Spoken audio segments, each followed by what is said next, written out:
Assalamualaikum warahmatullahi wabarakatuh. Perkenalkan, nama saya Ahmad Bayaki Lubis. NIM saya 06012 Saya dari IP2. Ini membahas tentang Pancasila dalam lintas sejarah bangsa Indonesia. A. Era prakemerdekaan. 1. Nilai Pancasila dalam perjuangan bangsa. Menurut sejarah, pada kira-kira abad 7-12, bangsa Indonesia telah mendirikan kerajaan Sriwijaya di Sumatera Selatan, dan kemudian pada abad 12-17 didirikan pula kerajaan Majapahit di Jawa Timur. Kerajaan Sriwijaya, pada zaman Sriwijaya telah didirikan Universitas Agama Buddha yang sudah dikenal di Asia. Pelajar dari universitas ini dapat melanjutkan ke India. Banyak guru-guru tamu yang mengajar di sini dari India, seperti Dharma Kitri. Kerajaan Majapahit pada abad ke-7 berdiri kerajaan Singasari di Kediri, Jawa Timur, yang ada hubungannya dengan berdirinya kerajaan Majapahit atau 1293. Zaman keemasan Majapahit pada pemerintahan Raja Hayam Wuruk dengan Patih Gajah Mada. B. Era kemerdekaan. 1.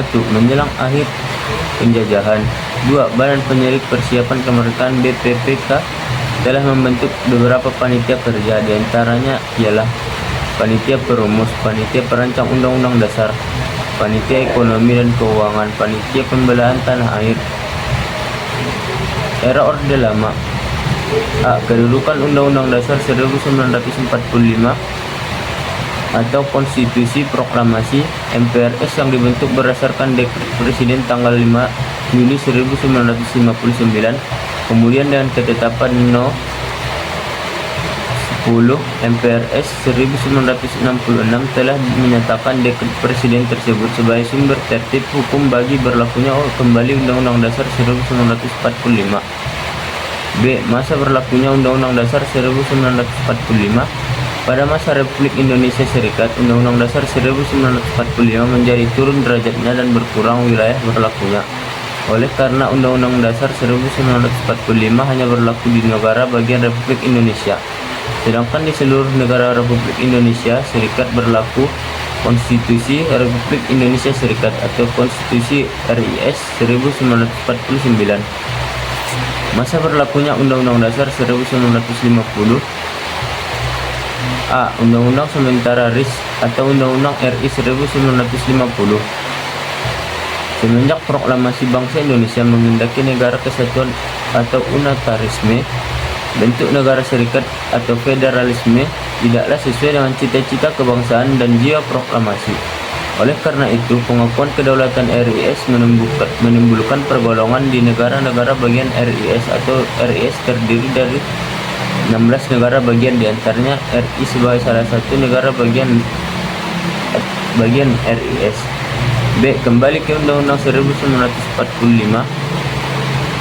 Undang-Undang Dasar 1950 adalah suatu konstitusi yang bersifat sementara. Oleh karena itu, harus diganti dengan suatu undang-undang yang tetap. Berhubungan dengan itu, telah dikeluarkan Undang-Undang Nomor 7 Tahun 1953 tentang pemilihan umum untuk memilih anggota-anggota DPR dan konstituen yang akan menyusun Undang-Undang Dasar baru. Pelestarian Undang-Undang Dasar 1945. Kedudukan Undang-Undang Dasar 1945 dalam negara RI.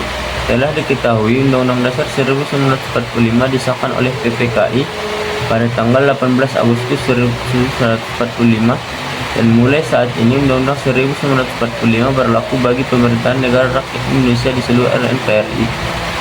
Mulai saat ini pemerintahan RI melaksanakan Undang-Undang 1945 dalam mewujudkan suatu masyarakat adil dan makmur berdasarkan Pancasila. Namun dalam sejarah pelaksanaan Undang-Undang Dasar 1945, bangsa dan pemerintahan kita mengalami pasang surut dalam perjuangan mempertahankan dan mengisi kemerdekaan. Di era Orde Baru, dengan dipelopori oleh pemuda atau mahasiswa, rakyat menyampaikan tuntunan rakyat, yaitu 1. Bubarkan PKL, 2. Bersihkan kabinet dari unsur-unsur PKI, 3. Turunkan harga-harga atau perbaikan ekonomi. Pada tanggal 11 Maret 1966, Presiden Soekarno mengeluarkan surat perintah kepada Letnan Jenderal Soeharto untuk mengambil langkah-langkah pengamanan Untuk menyelamatkan keadaan, surat perintah ini dikenal dengan Surat Perintah 11 Maret 1966. Akhirnya surat perintah 11 Maret ini dianggap oleh rakyat sebagai lahirnya Orde Baru, era reformasi atau kini. Melaksanakan perubahan Undang-Undang Dasar 1945 dilakukan oleh MPR dalam 4 kali majelis, yaitu dalam kurun waktu 3 tahun dari 1999 hingga 2002. Perubahan pertama Undang-Undang Dasar 1945 merupakan hasil sidang umum MPR tahun 1999. Perubahan kedua Undang-Undang Dasar 1945 merupakan hasil sidang tahunan MPR tahun 2000. Perubahan ketiga Undang-Undang Dasar 1945 merupakan hasil sidang 4 tahunan MPR tahun 2001. Perubahan keempat Undang-Undang Dasar 1945 merupakan hasil sidang tahunan MPR tahun 2002. Cukup sekian yang dapat saya sampaikan, kurang lebihnya saya mohon maaf. Pada Allah saya mohon ampun. Wabillahi taufiq wal hidayah. Assalamualaikum warahmatullahi wabarakatuh.